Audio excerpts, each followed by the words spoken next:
কাজী নজরুল ইসলাম তার একটি কবিতায় বলেছিলেন, মোরা এক বৃন্তে দুটি কুসুম, হিন্দু মুসলমান, মুসলিম তার নয়নমণি, হিন্দু তাহার প্রাণ।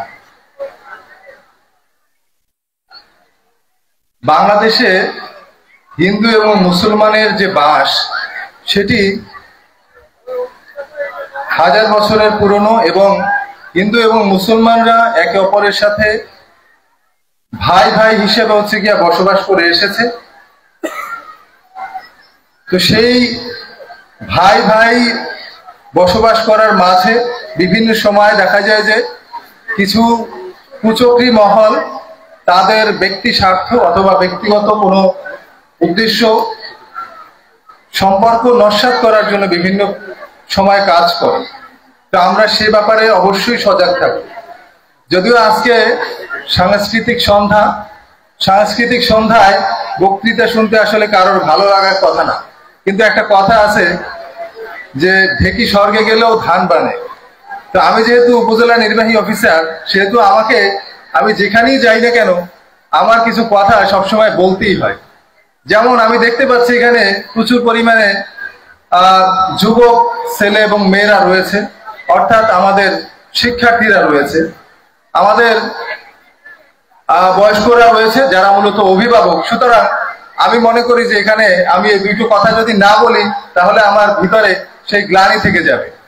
কারণ আমরা বর্তমান সময়ে দেখছি যে আমাদের যুব সমাজ, বিশেষ করে শিক্ষার্থী সমাজ, যারা আগামী দিনের ভবিষ্যৎ, যারা বাংলাদেশকে আগামী দিনে নেতৃত্ব দেবে, তাদের মধ্যে কিছু সমস্যা সৃষ্টি হয়ে গিয়েছে এবং সেগুলো সামাজিক সমস্যায় রূপান্তরিত হয়েছে। আমরা গান শুনবো অথবা সাংস্কৃতিক অনুষ্ঠান উপভোগ করব, অথবা যদি আমরা বলি যে প্রত্যেকটা মানুষের মধ্যে সে যখন একা থাকে, ইভেন একটা কথা আছে যে কোনোদিন গান গায় না, সেও যদি বাথরুমে ঢোকে একা একা কিন্তু গান গায়, সে গুনগুনিয়ে গান গায়। যখন সে সুযোগ পায়, যখন সে একা থাকে, তখন কিন্তু গান গায়। তো সুতরাং গান কিন্তু আমাদের প্রত্যেকের মনের মধ্যেই বাজে। এখন সে যে আপনি গান শুনবেন, সেই গানটা আসলে অথবা যে গানটি গাইবেন সেটি মার্জিত নাকি অশ্লীল, এটির উপর নির্ভর করবে যে সেটি সমাজে অ্যাকসেপ্টেড কি আনঅ্যাকসেপ্টেড। তো সুতরাং আমরা যদি সঠিক চর্চা করি, সংস্কৃতির যদি সঠিক চর্চা করি, এটি কিন্তু প্রত্যেক মানুষের মধ্যে একটি সুপ্ত প্রতিভা কিন্তু জাগ্রত করে এবং এটি তাকে কিন্তু আলাদা করে। যেমন আমরা যখন কোনো শিক্ষার্থীকে বিবেচনা করি যে সে শুধু পড়াশোনা করে, তাহলে শুধু তার একমুখী বা একদিকে তার জ্ঞান আছে বা একদিকে তার অভিজ্ঞতা বা দক্ষতা রয়েছে, কিন্তু যখন তার ভিতরে বিভিন্ন ধরনের সে গান জানে অথবা নৃত্য জানে অথবা সে খেলাধুলায় পারদর্শী অথবা সে লেখালেখি করতে পারে, এরকম যখন একটা শিক্ষার্থীর মধ্যে বিভিন্ন ধরনের কোয়ালিটি থাকে, সে কিন্তু কোথাও আটকে থাকে না, সে কিন্তু ভালো পজিশনে চলে যায়। সুতরাং আমি আমার শিক্ষার্থীদের সামনে যারা পড়াশোনা করছে তাদের উদ্দেশ্যে এটি বলতে চাই যে তারা পড়াশোনার পাশাপাশি যেন এই যে কারিকুলার অ্যাক্টিভিটিস রয়েছে সেগুলোর মধ্যে যেন অন্তর্ভুক্ত হয়, সেটি কিন্তু তাকে বিভিন্ন জায়গায় তাকে আরো বেশি দক্ষ করে তুলবে। তো এটা হচ্ছে আমাদের সম্ভাবনার জায়গা। আর সামাজিক যে সমস্যাগুলোর কথা বললাম, তার মধ্যে আমাদের রয়েছে যে আমরা বর্তমান সময়ে দেখি যে একদম গ্রামে গঞ্জে পর্যন্ত মাদক ছড়িয়ে পড়েছে।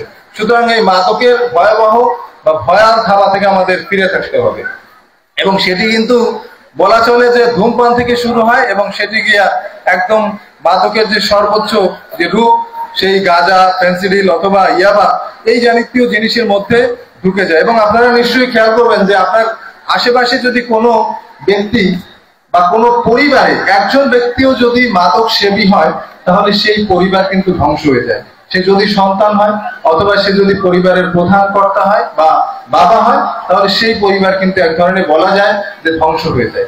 সুতরাং আমরা সেই মাদকের ভয়াল থাবা থেকে দূরে থাকতে হবে। আমাদেরকে মোবাইলের খারাপ দিক বা খারাপ যে মোবাইল আসক্তি রয়েছে, সেই সোশ্যাল মিডিয়া অথবা এই জাতীয় জিনিসগুলো থেকে আমাদের অবশ্যই বিরত থাকতে হবে বা ফিরে থাকতে হবে। কারণ বর্তমান সময় এটি কিন্তু আমাদের শিক্ষার্থীদেরকে অথবা ছেলে বা মেয়েদেরকে বিপথগামী করার জন্য একটা বড় টুল হিসেবে ব্যবহৃত হচ্ছে। ইভেন আমাদের দেশের অনেক মেয়েরা পর্যন্ত পাচার হয়ে যাচ্ছে বিভিন্ন দেশে। সুতরাং আমাদের গার্ডিয়ানদেরকে সতর্ক থাকতে হবে। ছেলেদের ক্ষেত্রে অনেকেই দেখা যায় যে তারা কিশোর গ্যাং সহ বিভিন্ন খারাপ আড্ডার সাথে যুক্ত হয়ে যাচ্ছে।